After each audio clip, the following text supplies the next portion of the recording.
ताड़ियां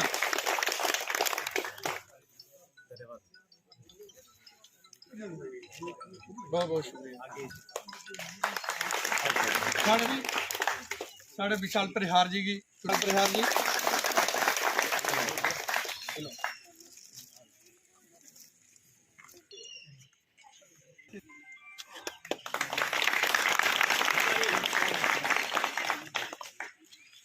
साढ़े जगदेव जी साढ़े पंच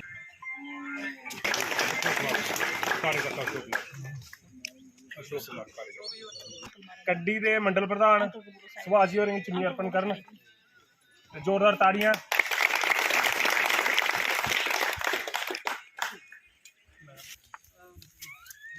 जेड़े एससी मोर्चा बसोली के इस वेले वो सह प्रभारी बने ने उनके वास्ते जोरदार ताड़ियां। और नायब सरपंच भी हैं भैया पंचायत के सारे हिंदुस्तान का नाम बनाया। पहले हिंदुस्तान का प्रधानमंत्री कि वो जेड़ा ओदे स्टाफ जेड़े चले जंदे ना लोग या ओदे सिक्योरिटी वाले उन्हें ही पता लगदा कि हिंदुस्तान का प्रधानमंत्री गया ते कदों वापस आया। लेकिन आज मोदी जी पूरे देश दे विच जंदे सारा मीडिया उनको दे लोग न उनको दे उन्हें की एयरपोर्ट पर रिसीव करते वो क्या है क्योंकि मोदी जी ने अपना जेड़ा विजन पूरी दुनिया की दस्या कि एक लीडर की जनता का एक सेवक क्यों होंदा, जनता का एक प्रधान सेवक। बहुत बहुत धन्यवाद सोम जी। हाँ साढ़े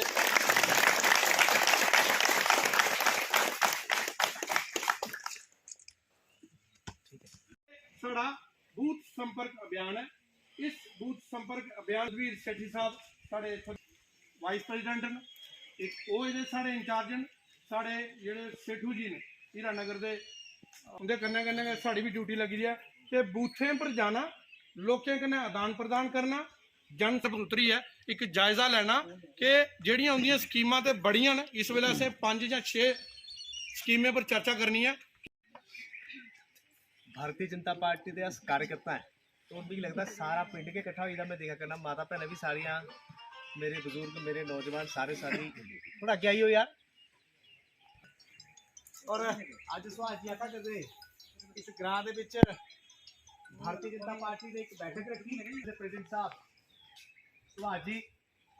मेरे कने आए भारतीय जनता पार्टी के साढ़े संगठन मंत्री समझते हो ना साढ़े को जिला प्रधान दोस्तों की पार्टी ने चेक रखा ये भी कुछ लोगों का कोई काम शाम करा नहीं करा ऐसे मेरे पूर्णकालिक कार्यकर्ता मेरे भरा संगठन मंत्री विशाल जी भारतीय जनता पार्टी के साढ़े इस डीडीसी के मेरे को निके अभिनंदन जी साढ़े भारतीय जनता पार्टी जिला कठुआ के साढ़े बड़े पुराने कार्यकर्ता मेरे कने साढ़े जिले के महामंत्री आशनंद खजूरिया जी उनके प्रमुख भी हैं बाकी इतने ओंकार जी साढ़े एससी मोर्चा के प्रदेश के सैकटरी और इतने बैठे हुए सारे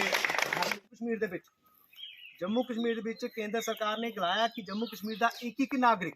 उसका बेनीफिट ले सकता 5 लाख रुपए का जोड़ा बीमा हर कोई करावे जे किसी ने कराया तो ठीक है जो लोग नहीं कराया नौजवान ने नहीं कराया उसे जरूर कराओ 5 लाख रुपए का जो हैल्थ का इंश्योरेंस है तुम्हें याद होए जो नौजवान ने या बाकी लोग प्राइवेट कंपनी का किसी ने कराया था तो 20-20 हज़ार रुपया उसका प्रीमियम बनता 1 साल का। लेकिन हिंदुस्तान की सरकार ने केंद्र सरकार ने आदरणीय मोदी जी की सरकार ने सानू 5 लाख रुपए का जोड़ा बीमा है वो प्रत्येक जम्मू कश्मीर के निवासी की स्पैशली साढ़े इस जम्मू कश्मीर यूटी के बाकी प्रदेशों ऐसा नहीं है लेकिन जम्मू कश्मीर यूटी के एक नागरिक उसका बेनीफिट ले सकता। तो मेरा निवेदन है कि जिन्हें बनाया तो ठीक है बाकी सारे जोड़े हैं साढ़े मंडल अध्यक्ष जी ने या इतों के सरपंच ने या पोलिंग बूथ के अध्यक्ष ने या साढ़े प्रमुख कार्यकर्ता सेठू जी ने आशानंद जी ने ओंकार जी ने इनकी मदद लीए साड़ी भैन भी इतने हैं निशा जी इनकी सारे की मदद लीए उसी भी अस जरूर बनाइए। एक मेरा निवेदन है एक ई श्रम कार्ड है ई श्रम कार्ड क्या असें लोगों जिन्हें बनाना चाहिए बनाया कि नहीं बनाया अगर नहीं बनाया तो उसी भी जरूर बनाना चाहिए क्योंकि उसके भी नरेगा सानू नरेगा भी बेनीफिट होना लेकिन 2 लाख रुपए का बीमा सरकार उसके भी दिया करती है तो ये भी बनाना बड़ा लाजमी है। तो मेरा भी निवेदन है कि जिन्हें नहीं बनाया वो भी जरूर बनान। इनकी मदद लैन सुभाष जी की। उसके बाद किसान सम्मान निधि, तुसें भी पता मोदी जी ने किसानें वास्ते 2-2 हज़ार रुपया हर जो किसान है वो अकाउंट च आंदा। कल साढ़े आदरणीय अशोक कोल जी जो संगठन मंत्री ने साढ़े जम्मू कश्मीर के, वो एक वाकया सुनाया करते कि एक किसानें की एक सभा चला करती कुछ जम्मू किसानें का एक कार्यक्रम हा, और मोदी जी ने उस दिन किसान सम्मान निधि पानी ही, ते सारे किसान बैठे दे ते उत्थों मोदी जी ने कन्नै उस दिन भाषण करना हा ते कन्नै ओह् पैसे पाने हे। जियां उन्हें उत्थों एक बटन दबाया ते सारे मोबाइलें दे विच टन टन टन टन टन होई गेआ। एक वो जो अलर्ट होंदा जिसले मैसेज आता तो मोबाइल उपर अलर्ट बजदा, वो सारे दिक्खन लगे, सारे अपने अपने मोबाइल दिक्खा। तो अशोक जी ने आख्या भी भैया ये क्या हुआ? मतलब भैया जो पैसे मोदी जी ने वहाँ पर क्लिक किए थे 1 सेकंड में हमारे अकाउंट में आ गए। ऐसी व्यवस्था भारतीय जनता पार्टी ने बनाई, आदरणीय मोदी जी ने बनाई। पहले तो ना ही होंदा, एक समय हा कांग्रेस का प्रधानमंत्री राजीव गांधी जी, वो उन्हें भरी सभा च स्टेज के उपर एक गल आखी कि मैं हिंदुस्तान का प्रधानमंत्री हूँ, मैं अगर वहाँ से 100 रुपया बेचता हूँ तो नीचे ग्राउंड पर 10 रुपये पहुँचते हैं। लेकिन अज आदरणीय मोदी जी की सरकार है, पारदर्शिता जी है वो उन्हें कुछ ना कुछ लियांदी। पहले क्या होंदा कि छोटा जिहा काम करने वास्ते तुसें रोज़ कुछ ना कुछ चक्कर लगते थे कि 2000 का बेनीफिट लैना होंदा ते सरकारी दफ्तर जाई के खराब हो जाता सारा काम। लेकिन अज पार्टी ने, केंद्र सरकार ने एक व्यवस्था बनाई, मोदी जी जिसले इस देश के प्रधानमंत्री बने, तुसें याद हो मोदी जी ने सारे को पहले जनधन योजना के तहत लोगों के अकाउंट खोले। अज उन्हें अकाउंट के विच डायरैक्ट लोगों की भी जो भी बेनीफिट है वो उनके तुहाडे डायरैक्ट उनके अकाउंट से आए करदा। लेकिन पहले क्या होंदा, पहले विच विचोली होंदे हे, कई एजेंट बनी जंदे होंदे हे, ये बेनीफिट मैं तुसें दवाना इन्ने पैसे दूं देआं।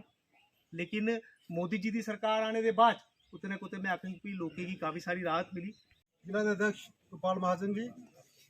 उनके कन्नै बैठे दे साढ़े जिला के संगठन महामंत्री विशाल परिहार जी, मेरे इस मंडल के मंडल अध्यक्ष सुभाष जी, डीडीसी मैंबर मेरे छोटे भाई अभिनंदन जी। साथियों, पिछले महीने पार्टी ने तय किया बैठक हुई साड़ी जम्मू 26 तारीख, जो जम्मू कश्मीर के प्रमुख लोग जो 150-155 लोग है, उन्हें एक रणनीति बनाई कि असें पूरे जम्मू कश्मीर अपने प्रमुख लोगों की बूथ वाइज कुछ जिम्मेवारी देनी है, जिहदे जो कंडी मंडल है जो 43 पोलिंग बूथ ने उहदी जी जिम्मेवारी मिली दी। साथियों, अज कोई चुनाव नहीं है, अज कोई वोट लैन नहीं आए रहे। भारतीय जनता पार्टी ही एक ऐसी पार्टी है जिहड़ी हमेशा लोगों में चलाती है। उसका क्या कारण है कि अज कोई चुनावे की गल करने नहीं आए रहे। जिहड़ियां मोदी साहब की जी स्कीमां ने, उहदे 6 स्कीमां जो सानू आख्या गया कि चर्चा करनी है। जिहदे पहली स्कीम है जी आयुष्मान भारत, जिसी अस आखने हैल्थ कार्ड। तुसें मैं आखना चाहना कि एक हैल्थ कार्ड जिहड़ा कार्ड है, ये हिंदुस्तान जिन्नी भी स्टेटां ने, सिर्फ वाहिद एक साड़ी जम्मू कश्मीर की एक स्टेट है जिहदे जिन्ने भी साढ़े साथी हैं, बच्चे को लेइयै बजुर्ग तक, चाहे वो कोई गौरमेंट एम्पलाई है, सारे की 100% इस हैल्थ कार्ड की सुविधा है। कुछ साढ़े गौरमेंट एम्पलाई साथी ने, शायद उनके ध्यान च गल नहीं है कि अस इस कार्ड का फायदा ले सकते कि नहीं ले सकते, पर जम्मू कश्मीर एक ऐसी वाहिद स्टेट है ड्यूटी होने का कारण साड़ी जी केंद्र की सरकार है, उन्हें एक तोहफा दिता जम्मू वाले की कि एक नागरिक जो इस कार्ड का फायदा ले सकता। दूसरा साथियों, इस कार्ड का मूल्य उस वेले पता लगता जिसलै कोई परिवार का सदस्य या उनका कोई रिश्तेदार बीमार होंदा, चलो हॉस्पिटल बिना पैसे अल्ट्रासाउंड नहीं करवाई सकता, कोई टेस्ट नहीं करवाई सकता, कि किसी के ऑपरेशन होंदे वो नहीं करवाई सकते। साथियों, एक पैसे की जरूरत होती है, 5 लाख रुपया। ये 5 लाख रुपये का जोड़ा है कि ये नहीं है कि तुम एक बारी बरतना, तुसें गी मतलब एक बार 50,000 बरतिया 4.5 लाख रुपये थोड़े खाते रोना है। और ये साड़ी स्टेट ये नहीं है कि तुम जिस मर्जी हॉस्पिटल जाके तुसें गी पैसे तुहानूं सुविधा मिली जानी है। उहदे च कुछ चिन्हित हॉस्पिटल है जिन्हें अथोराइज कीते दा, जिहदे च थुआढ़े कठुआ जिहड़ा AK गुप्ता दा हॉस्पिटल है, साढ़ा जिहड़ा कठुआ दा डिस्ट्रिक्ट हॉस्पिटल है उसी नियुक्त कीते दा, साढ़ा नारायणा, साढ़ा GMC, साढ़ा बत्रा, और भी कई हॉस्पिटल है। अगर मैं जिहड़ा इत्थों आने वाले समय असें इहदा बूथ इहदा इंचार्ज बनाना है, उसी अस पूरी एक लिस्ट देगे कि इहदा जिहड़ा कार्ड दा कुत्थे कुत्थे सानूं फैसिलिटी मिले। दूसरा साथियों, इसके बाद आई जाओ ई-श्रम कार्ड। ई-श्रम कार्ड है कि जिहड़ा भी ई-श्रम 18 साल टू 59 साल जिहदी उम्र है, चाहे पुरुष हो, है वो ई-श्रम कार्ड बना, उहदे 2 लाख तक बीमा वो फ्री है, उहदे थोड़ा कोई पैसा नहीं लगना। अस चाहते हैं कि हर इंसान वो ई-श्रम कार्ड की बना, आने वाले समय ਜਿਹੜੀ ਵੀ ਕੋਈ ਮੋਦੀ ਸਾਹਿਬ ਦੀ ਸਕੀਮ ਆਉਂਦੀ ਤੁਸੀਂ ਦੇਖਿਆ ਪਿਛਲੇ ਲਾਕਡਾਊਨ 'ਚ ਜਿਸਲੇ ਮੋਦੀ ਸਾਹਿਬ ਨੇ ਜਨਧਨ ਦੇ ਖਾਤੇ ਖਿਲਾਏ ਲੋਕਾਂ ਆਖਿਆ ਕਿ ਦੇਖੋ ਇਹ ਕੀ ਕਰੇ ਕਰਦੇ ਨੇ ਮਹਾਰਾਜ ਇਹ ਬਿਨਾਂ ਮਤਲਬ ਲੋਕਾਂ ਦੀ ਲਾਈਨੇ ਲਵਾਈ ਕਰਦੇ ਪਰ ਜਿਸਲੇ ਕੋਰੋਨਾ महामारी फैली ਉਹ ਜਿਹਨੇ ਲੋਕਾਂ ਗਰੀਬ ਲੋਕਾਂ ਖਾਤੇ ਖਿਲਾਏ ਦੇ ਉਹਦੇ ਜਨਧਨ ਖਾਤੇ 'ਚ ਪੈਸੇ ਪਏ साथियों इ'यां के ई श्रम कार्ड है ਜਿਹੜੀ कोई आने वाली स्कीम होग ਉਹ सदा उन्हें गरीबें आस्तै उससे ई श्रम कार्ड थ्रू इंप्लीमेंट होया इस करियै जिन्ने भी इत्थे मेरे बुजुर्ग नौजवान साथी था आए ने मैं उन्हें सारे आग्रह करगा अगर कोई ई श्रम कार्ड नहीं बनाए दा कोई श्रम कार्ड जरूर बना और इहदे आस्तै साडी सरकार ने खास करियै पंचायतें आखेदा कि इस तरह के कैंप हर पंचायत लगने चाहिए चाहे आयुष्मान कार्ड है ई श्रम कार्ड इहदे बाद मैं तीसरी स्कीम की गल करगा जिहड़ी साडी किसान सम्मान निधि जिहदे च 14 ਦਾ ਪਹਿਲਾਂ कोई भी सरकार किसानी का कोई खास ध्यान नहीं रखती जिन्ना कि साडे मोदी साहब की सरकार आई उन्हें 6000 रुपया साल का थोड़े खाते हो साल का 6000 रुपया और अं लगे करता है कि वो सदा आने वाले समय साडी सरकार किसी और थोड़ा पैसे की बढ़ाने की कोशिश करे करती है और जोड़े लोग रही गेदे ने मैं उन्हें आखना चाहना कि वो जरूर इस स्कीम का फायदा लैन और कुछ लोगों के खाते पैसे नहीं आए करते उन्हें भी मैं आखना चाहना क्योंकि कुछ 100 अगर इस ग्रां का मैं आपका बहुत बहुत स्वागत करता हूँ। आप सभी जानते हैं कि भारतीय जनता पार्टी की ओर से पोलिंग बूथ संपर्क अभियान चलाया जा रहा है और पिछले मैं कहूँगा फर्स्ट मार्च से भारतीय जनता पार्टी का एक एक कार्यकर्ता पोलिंग बूथों के जो हमारे इकाइयाँ हैं और वहाँ के जो लोकल लोग हैं उनको मिलने का एक कार्यक्रम पार्टी की तरफ से हम सबको दिया गया है और किस प्रकार से केंद्र सरकार की ओर से जो मोदी जी की अगुवाई में इस देश के लिए इस समाज के लिए जो योजनाएं चलाई गई हैं उसका बेनिफिट किस प्रकार से लोगों को मिल रहा है कि नहीं मिल रहा है ऐसी पूरी योजना भारतीय जनता पार्टी जम्मू कश्मीर की ओर से हमारा प्रत्येक जो हमारा प्रमुख कार्यकर्ता है उसकी मैं कहूँगा एक जिम्मेवारी पार्टी की तरफ से लगाई गई है और हमारे कार्यकर्ता लगभग सभी पोलिंग बूथों के संपर्क में है और आज भी हम लोग अभी सप्रेन गांव में पहुंचे हैं और मेरे साथ भारतीय जनता पार्टी के मंडल के अध्यक्ष सुभाष जी मेरे साथ भारतीय जनता पार्टी इस जिला के मेरे उपाध्यक्ष और इस मंडल के प्रमुख और भारतीय जनता पार्टी जिला कठुआ के मेरे महामंत्री आदरणीय हमारे आशा खजूरिया जी, संगठन मंत्री विशाल जी, लगभग पूरी हमारी टीम इस कार्य को पूरा करने के लिए लगी हुई है और पार्टी की तरफ से जिस प्रकार से ये दिशा निर्देश दिया गया है कि हम लोग पोलिंग बूथों पर जाकर लोगों से संपर्क साधें और लोगों का कहीं ना कहीं हालचाल पूछने के अलावा लोगों की जो समस्या आ रही है उसका एक डाटा कलेक्ट करके लगभग 31 तारीख से पहले हमको एक डाटा कंपाइल करके पार्टी ऑफिस जमा कराना है और सरकारी योजनाएं जिस प्रकार अभी हम लोग बैठकों में देख रहे हैं कि लोगों का ये मानना है कि भारतीय जनता पार्टी की ओर से केंद्र सरकार की ओर से लगभग बड़ी सारी स्कीम जो है चलाई गई है लोगों को जो ओल्ड एज पेंशन है जो 200 रुपया हुआ करती थी आज 1000 रुपये पेंशन है आज ई श्रम कार्ड जो है उसका बेनिफिट लोगों को मिल रहा है हेल्थ कार्ड जो हो जिसको हम गोल्डन कार्ड कहते हैं उसका बेनिफिट लोगों को मिल रहा है उसके अलावा प्रधानमंत्री आवास योजना के तहत आज भी मैं 2-3 बैठकों में गया बड़े सारे ज़रूरतमंद लोग मुझे मिले जिन्होंने कहा है कि मोदी जी ने जो प्रधानमंत्री आवास योजना के तहत लोगों को ये कहा था कि 2024 से पहले प्रत्येक नागरिक जो है उसकी अपनी एक छत होगी उस दिशा की ओर हमारा केंद्र सरकार की ओर से और हमारे कार्यकर्ता भी उस दिशा की ओर काम कर रहे हैं और इसके अलावा और भी जो सरकारी योजनाएं हैं उसका बेनिफिट किस प्रकार से लोगों को मिल रहा है इसकी जानकारी हेतु हम लोग यहाँ पर पहुंचे हैं और मुझे आज सप्रेन गांव में आके